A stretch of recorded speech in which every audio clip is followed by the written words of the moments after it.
o te whatalo fole mai monga lo tatu nune foi o tatu whiloi tatu pokalame masani ia o tala po mena te tupu I Samoa awa fo I lau whaafunganga e momo ati tatu tala e lua se fulu male whai tu la o leana whatu la iai ia le fionga le te tai o le tuangai le fionga tu le pase le malia le ngaoi ele o se whai unga na tawala mai le fonga petalai le mauta e tu samaniana la fonga lena ia lafo e whaasanga I le tai o le atunu o se wililinga nei o le nei tala. E iai le anganga mawalunga ia tia o lau fionga le tai o le tuangai. Ai maise upu masoana e lafo le tai o le malo. E le fia whailo atu le fonga fitalai ia upu matanga. Mai o loo mori mausui o le kapeneta maisi sui usfono na whaafonga iai. Ina ua tuua le fonga fitalai le na foa. Mo le malo longa o le tae au le nei. O ina leo le aso o whau mai se whai unga no foa. Ina ia tausi le file mu o le maota fono le nei. O na o leo le whai unga le fonga fitalai se whai unga whapea. Ma lia lau a fionga le tai o le tuangai. O le a wha maloro lau a fionga mo le lua spun ma le whai tu la. E a matatu le tu la ne o watu ali whai unga. Ia mai fautua ina lau fionga le tai o le tuangai. Ina I e tu ua le maota le taimi nei. Ar whaalo lapu. O le tula e mai o le whawhitau le pei o na whaia I le whai unga e whatula I se le fionga a tula e pasa I le maria le ngoi. E maa fo mai ona o niana la fonga e whaasanga I le tai o le tunuu. Ona o tūlanga e pi o na tala noa ina I le tai au nei le fontanga le pālemene le tūlanga o lo o mataleanga I le ngō le tunuu I nisi o tūlanga e pi o na iai a wharatonga le sifa a o tūla I mai e le whionga tūle epa sei lele maria le ngoi e tai le sao le tunuu a toa ma le whaangau le maria laba o tūle epa e whaasanga I le tai o le tunuu I le fina wantu le ina ia saini le whamnianga tau tupe le olo ofo ina mai el malo au Australia mo Samoa I le ini le kapi. Lea na mafuai ona pai ana saunoanga e pei ona whaia iai le whai unga a le whonga whitalai ana maota. Inesi o tātou tala, o le tai au nei lea na whaatauto ai ia le tofa I le matua, le ngō matua I le sunga ia ale bena ale o ia whoi o le whaipule. O le tumalo faleata numero 4 e avea ma minister o le matanga wenga sio manga puna oa ma whanatura. O le tai o nei lena whaatauto ai maua se eia ia suitulanga I lesa whaaleo ngā ina I le whaamisnonga lona tofi o I o le minister o le tofi fo I o le tumalo. Peitai ua whaiva ese lu pepe le nei tai ao. Ona o le whaangafua o le nofoa o se tasi o sui sufono le palemene. Le fionga ia napu seve te I fui mono. O le tu malo sa fata mua mua. Tu launa ia la inga sa tu ni mafono. Mo ona tu ta fai toa. A se tasi o pau na filifilia le kapeneta I le nei no fo inga. Peitai ua whai ai lei unga le whaamsinonga. He manatu o le mafuaanga le nā o le nei tai ao. Lo ua fionga I le au mamalu o le malo.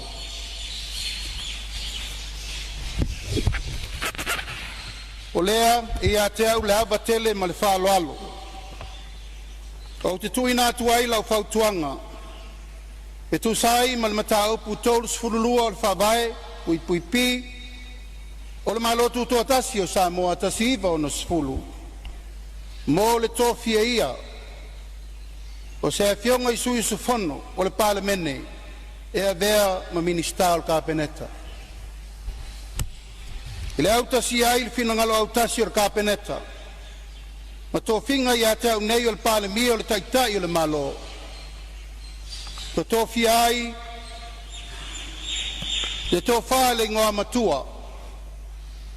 Ia ale, pena ale, e a vea ma minister o kapeneta.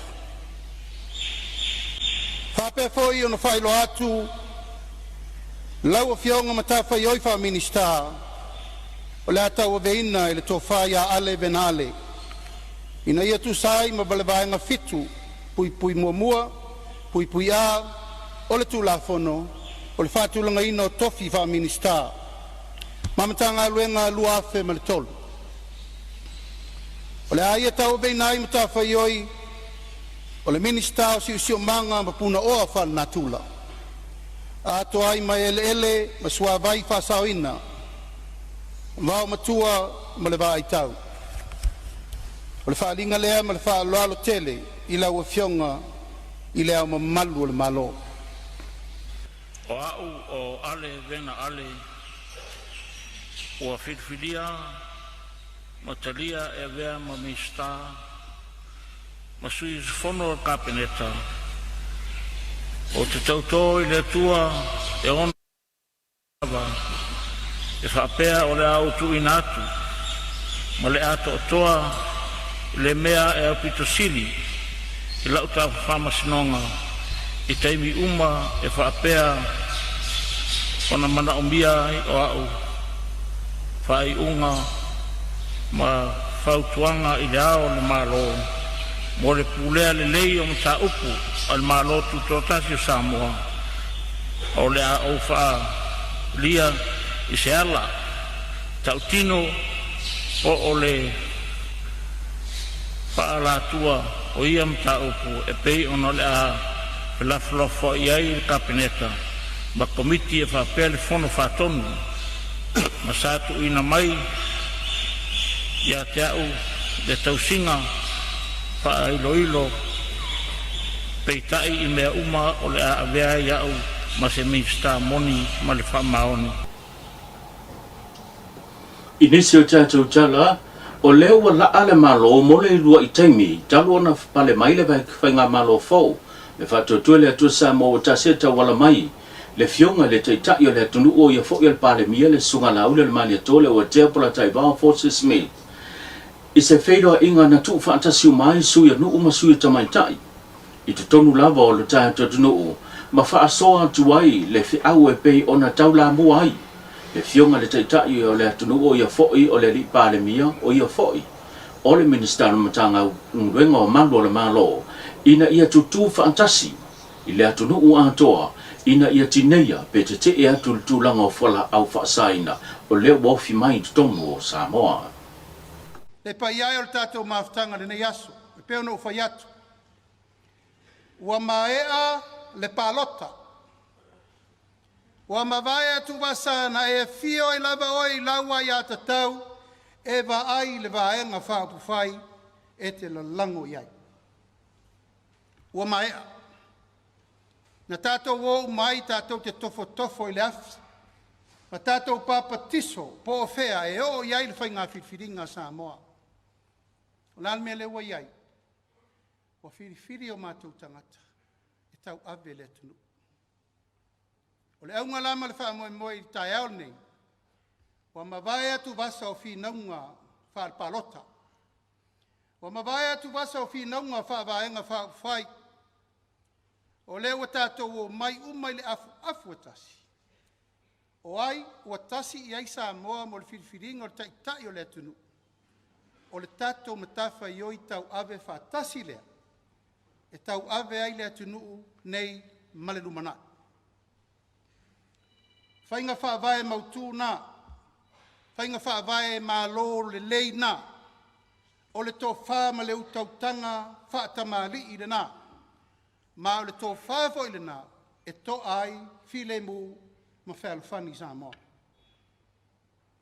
O le tau te sila le teimine nei. Mai ai anuali e tau mai le teimine nei. Lāle me le tau si sila iai.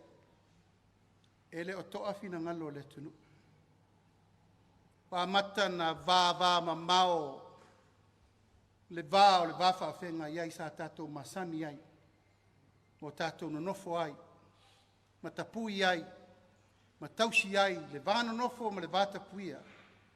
O ainga, nuu, fioanga, e o lava i le tātou whainga malo. O le tautau le maula unei o le taitai o le malo. Le paiae ma le maualunga, so i anuu masuita maitai, o le taiao le nei, o le taiao le tuu whaatasi o tātou loto manganga, ina ia la lango le whainga malo o le ua whiri e Samoa, e tau ave leisi lima tau sanga. Te iau fo le taimi o tātou whainga whinaunga fo i pēa umar nei no fo i. Ia nā rufo ilo le tangata i lona pausisi e whailo na loto. A le taimi le nei, wa tu la ir whainga malo, whātātia tātou whainga whawai, o whātātia tātou tū la fono. E lima taitaina iai mātou umanei lalor tū la fono. Mau tau pa ia malau tau mamalu, whiri mai. O tau e vea masui anuu, masui tamaitai. E pale pea ngai ma le taku mai. Ma le tātou tala muli e lima ni waa e a whaongaina i le whiawhia i le malutelo le tunu i lunga le sami. E whaongaina i le tise, le na tatala ina le whai unga le vaiason se mawai atu nei. O le nei poloketi po le nei whaamnianga na taula mua pe na maua mai isa visoswani. E tawala mai le malo i apani whapea le ngā lue whaatasi foi. Ma le whainga paanga, le United Nations po o le offiso malo o whaatasi, le na tawala mai ele nei fōa i tāua. O le nei wha e pei ona sila fia o se tama whainga ina ia te te ea tuai le tūlanga le suinga le tau, e māfua mai, ona o tūlanga o le whaongaina le kasa kāponi, le o lo o aafia tele ai, le tātou siu manga ma tūlai mai suinga te tele le tau. O le fionga le sui pāle mia to i lupe puli munuku o le semo, o le ana saunoa le saunoanga a ami, po le saunoanga autu, e whaafetai ai pāanga, le na lango mai, u mafoi ona whaatawina le whaamoe, ma te tala aloa ia i loa le whaongaina o neiva ai lima, le u whaamatua atu mo le whaongaina, e le ainga le tai, po le tūma lo ainga le tai po o manono, o se awili linga nei o le nei whaatala. Ina ia, so swani Samoa, si tia ai i le whaongaina, o malo si anga ma. Whamaunianga manino le nei, le lango au tua Samoa. I le tau mawhainga atu nu laiti. A wā lava le tali atu i suinga o le tau. O nei waa le tise o le afiso swani mo a wala. Whila wa inga i tātou motu. Whale leia le saunga le mua whila wa inga. Ai mai se, wha malo sia, whatinoina ma le whaongaina. Te atua ia malo si anga mama. Te atua i suinga o le tau. Le nei polo keti o le avea foi, whateita inga. Mo nisi ngā luenga, whapenei, i le angai atu i le lumanai, mo Samoa, ma le Pasifika.